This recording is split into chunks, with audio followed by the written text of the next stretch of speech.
இந்த வீடியோ பார்த்துருக்கிற எல்லாத்துக்கும் வணக்கம். இன்றைக்கி என்ன பார்க்க போகிறோம்னா Sx9 ஒயர்லெஸ் மைக்ரோஃபோன் தான் பார்க்க போகிறோம்.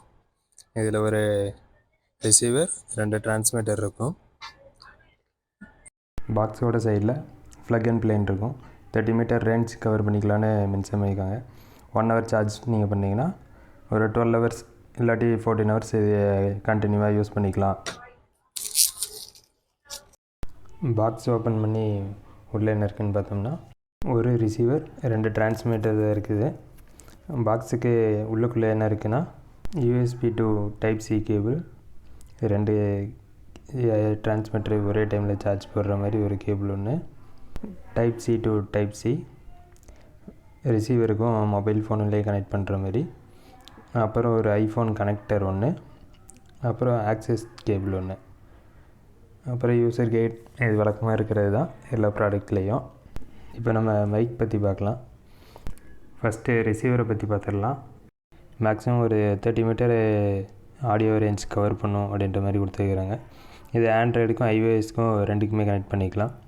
ரிசீவரோடைய ஃப்ரண்ட் சைடுன்னு வரும்போது பேட்ரி சார்ஜ் பண்ணாவோ இல்லை ஆன் பண்ணதுமே ஒரு லைட் ஏரியா இருக்க வேண்டிய ஒரு நோட்டிஃபிகேஷனுக்கு.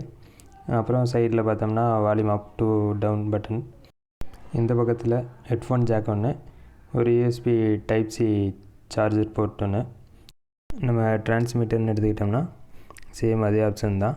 பட் ஆனால் இதில் ஒரு 3 ஆப்ஷன்ஸ் இருக்குது. அந்த 3 மூடுக்கு ஏற்ற மாதிரி நம்மளுடைய ஆடியோ வந்து இதில் டிஃப்ரெண்ட் ஆகும் அப்படிங்கிற மாதிரி ஒரு ஆப்ஷன் கொடுத்துருக்காங்க. இதில் சைடில் on off button, volume up to button, same அதே மாதிரி ஒரு ஹெட்ஃபோன் ஜாக், ஒரு சார்ஜருக்கு USB Type C. அப்புறம் மேலே பார்த்தோம்னா மேலே ஒரு மைக்கு. இது நம்ம கலர் பண்ணிக்கிறக்க வேண்டிய ஒரு கிளிப் ஒன்று கொடுத்துருக்குறாங்க. இதை வாங்க நம்ம இப்போ ஃபோனில் கனெக்ட் பண்ணிட்டு இதோடைய ஆடியோவிலேருந்து நம்ம கேட்டு பார்ப்போம். நான் இப்போ பேசிகிட்டு இருக்கிறது பார்த்தீங்கன்னா இந்த மைக்கில் தான். மைக்கு குவாலிட்டின்னு பார்க்கும்போது பக்கத்தில் யாராவது பேசினாலும் அவங்க பேசுகிறத கேப்சர் பண்ணுது. ஆடியோ கேட்டிருப்பீங்க, உங்களுக்கு டிஃப்ரெண்ட்டு தெரிஞ்சிருக்கும். நம்மளை சுற்றி இருக்கிற அந்த சின்ன சின்ன சவுண்ட்ஸ் எல்லாத்தையுமே அப்சர்வ் பண்ணிக்குது. இந்த மைக் கனெக்ட் பண்ணுறதுன்னு பார்த்தீங்கன்னா எந்த ஒரு ஆப்பும்லாம் இல்லை. டைரெக்டாக நம்ம Type C to Type C கேபிளை நம்ம மொபைல்லே இதிலே கனெக்ட் பண்ணி அப்படியே கனெக்ட் பண்ணிக்கலாம். இதில் ஆடியோ ஜாக் இருக்கிறதுனால நீங்கள் பேசுகிறது அப்போவே நீங்களே அதில் கேட்டுக்கலாம். 2 மைக்குக்கான டிஃப்ரெண்ட்டே நீங்கள் உங்களுக்கே தெரியும். 2 மைக்குக்கும் நமக்கு வேணுன்ற அளவுக்கு இதில் வால்யூம் வச்சுக்கலாம். இது நீங்கள் ட்ராவல் பண்ணையில் யூஸ் பண்ண முடியுமான்னு கேட்டால் நான் இது முடியாதுன்னு சொல்லுவேன். ஏன்னா நான் இந்த வீடியோ எடுக்கும்போது அடிக்கிற காற்றோடைய சவுண்டு உங்களுக்கு கேட்டிருக்கும். பட் ஆனால் இது நான் ஃப்ளிப்கார்ட்டில் 2800க்கு பர்ச்சேஸ் பண்ணேன். இது நீங்கள் வாங்கணுமான்னு கேட்டால் வேண்டாம்னு சொல்லுவேன்.